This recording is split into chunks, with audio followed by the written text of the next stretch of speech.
তাশরিক, আমার সাথে বলেন আল্লাহু আকবার, আল্লাহু আকবার, লা ইলাহা ইল্লাল্লাহু ওয়াল্লাহু আকবার, আল্লাহু আকবার ওয়ালিল্লাহিল হামদ। এটা হলো তাকবীরে তাশরিক। জিলহজ মাসের 9 তারিখ থেকে লইয়া 13 তারিখ পর্যন্ত, কয় তারিখ পর্যন্ত?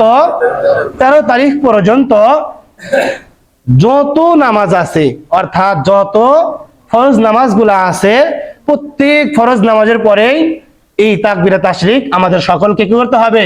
পাঠ করতে হবে। এটার গুরুত্ব কিরকম? এটার গুরুত্ব, যদি কোনো ব্যক্তি এই 5 দিনের মধ্যে কোনো নামাজকে কাজা করে ফেলে, কি করে ফেলে?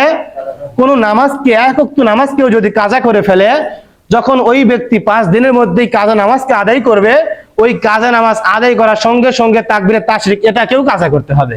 এটাকে কি করতে হবে? কাজা করতে হবে। তো যেই জিনিসের কাজা করতে হয় সেটা গুরুত্ব কম না বেশি? অবশ্যই এটা গুরুত্ব অনেক বেশি।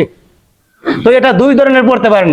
একবার হলো আল্লাহু আকবার, আল্লাহু আকবার, লা ইলাহা ইল্লাল্লাহু, আল্লাহু আকবার, আল্লাহু আকবার ওয়ালিল্লাহিল হামদ।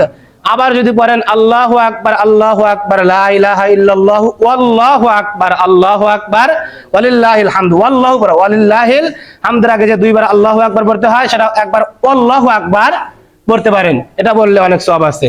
তো ভাই দোস্ত বুজুর্গ, এটা গেল কয় নম্বর আমল? পঞ্চম আমল। কয় নম্বর আমল?